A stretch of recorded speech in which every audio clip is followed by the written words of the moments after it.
Dear students, good morning. आज हम चर्चा कर रहे हैं महाराजा गंगा सिंह विश्वविद्यालय के बीए पार्ट फर्स्ट सोशोलॉजी के first paper principles of sociology और राजस्थान विश्वविद्यालय के बीए पार्ट फर्स्ट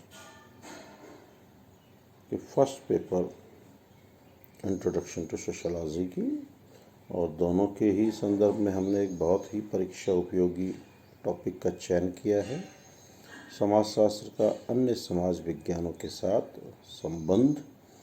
और समाजशास्त्र का अन्य समाज विज्ञानों के साथ संबंध के परिप्रेक्ष्य में मेरी आपसे ये 5वीं मुलाकात है।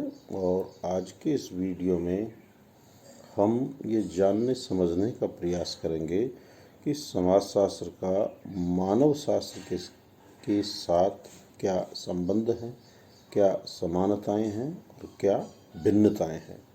Sociology and anthropology. सामाजिक मानवशास्त्र और समाजशास्त्र एक दूसरे से घनिष्ठ रूप से संबंधित हैं। संबंधों की इसी घनिष्ठता के कारण इनमें कोई स्पष्ट विभाजक रेखा खींचना संभव नहीं है। एवांस पिचार्ड की तो मान्यता है कि सामाजिक मानवशास्त्र को समाजशास्त्रीय अध्ययनों की एक शाखा माना जा सकता है। वह शाखा जो प्रमुखतः अपने को आदिम समाजों के अध्ययन में लगाती है। जब लोग समाजशास्त्र शब्द का प्रयोग करते हैं तो साधारणतया उनके मस्तिष्क में सभ्य समाजों की विशिष्ट समस्याओं के अध्ययन होते हैं। किसिंग्स ने लिखा है कि सामाजिक मानवशास्त्र और समाजशास्त्र के बीच निकट संबंध हैं। दोनों प्रबल रूप से समूह व्यवहार के वैज्ञानिक समानीकरण से संबंधित हैं। कॉबर ने समाजशास्त्र और मानवशास्त्र के बीच पाए जाने वाले घनिष्ठ संबंधों के आधार पर ही इन्हें जुड़वा बहिने कहा है। ये बहुत इम्पोर्टेंट कोटेशन है, पूछा जाता है परीक्षाओं में कि समाजशास्त्र और मानवशास्त्र को जुड़वा बहन किसने कहा है? कॉबर ने कहा है।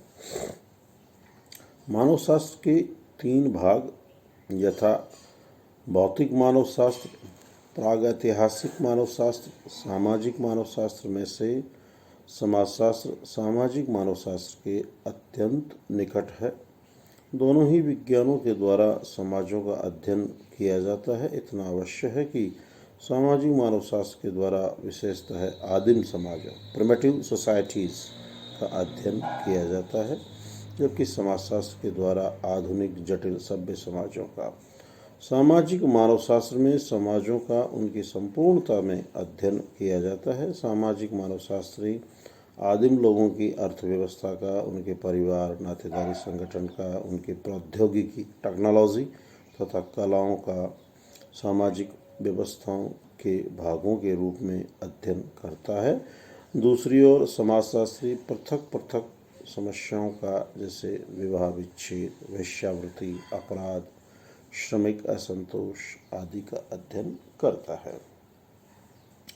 सामाजिक मानवशास्त्री सरल और छोटे आदिम समाजों का अध्ययन कर समाजशास्त्री को आधुनिक जटिल सभ्य समाजों को समझने में सहायता प्रदान करते हैं। खुलखान के अनुसार मानवशास्त्र व्यक्ति के सामने ऐसा दर्पण प्रस्तुत करता है जिसमें वह अपने को अपनी असंख्य असीमित विविधता में देख सकते हैं। स्पष्ट मानवशास्त्री समाजशास्त्री को मानव की प्रकृति को अधिक उत्तमता के साथ समझाने में योगदान देता है। समाजशास्त्री आधुनिक जटिल समाजों में विशिष्ट समस्याओं का अध्ययन कर मानवशास्त्री के लिए अनेक उपकल्पनाएं प्रस्तुत करता है। विस्तृत अर्थों में समाजशास्त्र मानव समाजों के संबंध में सैद्धांतिक ज्ञान का एक सामान्य पुंज है। सैद्धांतिक ज्ञान के इस पुंज का आदिम सामाजिक जीवन के साथ घनिष्ठ संबंध पाया जाता है। समाजशास्त्र के सैद्धांतिक ज्ञान का उपयोग आदिम सामाजिक जीवन को अधिक उत्तमता के साथ समझने में किया जाता है। दुर्खिम ने अपने समाजशास्त्रीय अध्ययनों के द्वारा सामाजिक घटनाओं की तह या मूल में जाने वाले सामाजिक कारणों को ढूंढ निकाला। इन्होंने विविध घटनाओं का कारण स्वयं समाज को माना। संस्कृति के विज्ञान के रूप में मानव शास्त्र समाजशास्त्र के काफी निकट है। किसी भी समाज के संबंध में यथार्थ जानकारी प्राप्त करने के लिए उस समाज की संस्कृति को समझना अत्यंत आवश्यक है और इसके लिए समाजशास्त्र को मानव शास्त्र से सहायता लेनी होगी। साथ ही मानव शास्त्र को संस्कृति की उत्पत्ति और विकास को जानने के लिए समाजशास्त्र द्वारा अध्ययन की जाने वाली सामाजिक अंतःक्रियाओं एवं सामाजिक संबंधों की व्यवस्था से परिचित होना पड़ेगा। संस्कृति के विकास में योग देने वाले कारकों की जानकारी समाजशास्त्र ही करता है। समाजशास्त्र सामाजिक अंतःक्रियाओं का अध्ययन करता है और इन अंतःक्रियाओं के परिणाम स्वरूप ही किसी समाज की संस्कृति की उत्पत्ति और विकास होता है। स्पष्ट है, दोनों विज्ञान एक दूसरे पर काफ़ी निर्भर हैं। बॉटमोर ने भारत के संदर्भ में समाजशास्त्र और मानव शास्त्र के बीच पाए जाने वाले घनिष्ठ संबंधों को स्पष्ट करते हुए लिखा है कि भारतीय समाज न तो आदिम समाजों के समान पूरी तरह से पिछड़ा हुआ है और न ही औद्योगिक समाजों के समान पूर्णतः विकसित। ऐसे समाजों में, जिनका कि भारत एक ज्वलंत उदाहरण है, समाजशास्त्र व मानव शास्त्र के मध्य अधिक अंतर कोई अर्थ नहीं रखता।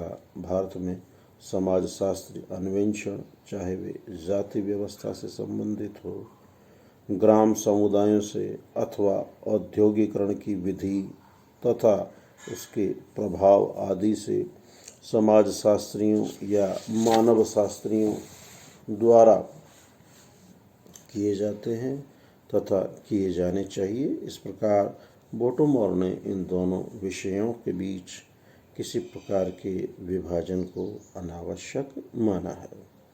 ये तो हमने बात की इन दोनों विज्ञानों के मध्य एक समन्वय की, समानता की, आपसी आदान प्रदान की। अब हम बात करते हैं समाजशास्त्र और मानव शास्त्र के मध्य अंतर, डिफरेंसेस। इन दोनों विज्ञानों में यद्यपि घनिष्ठ संबंध अवश्य पाया जाता है, परंतु दोनों एक नहीं है। दोनों में कुछ महत्वपूर्ण अंतर है जो इस प्रकार से है। पहला, इनमें विषय क्षेत्र की दृष्टि से अंतर पाया जाता है। मानव शास्त्र प्रमुखतः आदिम समाजों का अध्ययन करता है, जबकि समाजशास्त्र सभ्य, जटिल, आधुनिक, औद्योगिक समाजों। इन दोनों में पद्धति संबंधी अंतर भी पाया जाता है। मानव शास्त्र में प्रमुखतः सहभागी अवलोकन पद्धति का प्रयोग किया जाता है। दूसरी ओर समाजशास्त्री को निदर्शन, सैंपलिंग की समस्या का सामना करना पड़ता है। उसे अनुसूची या प्रश्नावली आदि बनाकर सूचनाएं एकत्रित करनी पड़ती है तथा प्रलेखों और सांख्यिकीय पद्धति का सहारा लेना पड़ता है। तीसरा और महत्वपूर्ण अंतर है, समाजशास्त्र का एक और सामाजिक दर्शन के साथ तो दूसरी ओर नियोजन के साथ घनिष्ठ संबंध पाया जाता है। इवांस पिचार्ड लिखते हैं कि समाजशास्त्र केवल इस बात का पता लगाने की कोशिश नहीं करता कि संस्थाएं कैसे कार्य करती है, बल्कि यह भी बताता है कि उन्हें कैसे कार्य करना चाहिए, कैसे परिवर्तित होना चाहिए, जबकि मानव शास्त्र अपने को इस प्रकार के विचारों से दूर रखता है। चौथा है, इन दोनों विज्ञानों में एक अन्य अंतर यह है कि मानव शास्त्र समाजों का उनके संपूर्ण रूप में या समग्रता में अध्ययन करता है। उनसे संबंधित सभी पहलुओं के संबंध में जानकारी प्राप्त करता है। समाजशास्त्र अक्सर किसी समाज के भागों, पार्ट्स का अध्ययन करता है और सामान्यतः किसी संस्था विशेष या किसी प्रक्रिया आदि में रुचि लेता है। पांचवा और अंतिम अंतर है, मानव शास्त्री अधिकतर छोटे आत्मनिर्भर समूह या समुदाय का, जबकि समाजशास्त्री बड़े या व्यापक और अव्यक्तिक संगठनों तथा सामाजिक प्रक्रियाओं का अध्ययन करते हैं। ये हमने आज की इस वीडियो में यह जानने समझने का प्रयास किया कि आखिरकार एंथ्रोपोलॉजी और सोशियोलॉजी में क्या समानताएं हैं और क्या भिन्नताएं हैं। मुझे पूर्ण विश्वास है आप लोगों ने अवश्य ही इससे लाभ लिया होगा। ये महत्वपूर्ण प्रश्न भी है, कई बार सोशियोलॉजी और एंथ्रोपोलॉजी के संदर्भ में परीक्षाओं में ये प्रश्न टिप्पणी के रूप में पूछा जाता है। कल के वीडियो में मैं आपसे समाजशास्त्र और मनोविज्ञान साइकोलॉजी और सोशियोलॉजी के बीच के संबंधों की चर्चा करूंगा। ये हमारा अंतिम इसका टॉपिक होगा समाजशास्त्र के अन्य समाज विज्ञानों के रूप में। मित्रों, प्रत्येक वीडियो के अंत में मेरी आपसे यही सलाह सुझाव रहता है, आप इन वीडियोस को ज़्यादा से ज़्यादा लाइक करें, सब्सक्राइब करें, अपनी समस्या, जिज्ञासा, प्रॉब्लम के संदर्भ में हमें अवगत कराने के संदर्भ में कमेंट्स करें, अपने अन्य साथियों तक भी ये पहुंचाएं और सबसे महत्वपूर्ण आप स्वस्थ रहें, प्रसन्नचित्त रहें, अध्ययन अध्यापन करते रहें, सरकार की गाइडलाइंस की अनुपालना करते रहें और संभवतः आप सब ये कर भी रहे हैं। पुनः आपके स्वास्थ्य की, आपके उज्जवल भविष्य की शुभकामनाओं के सहित आप सभी का आभार, धन्यवाद।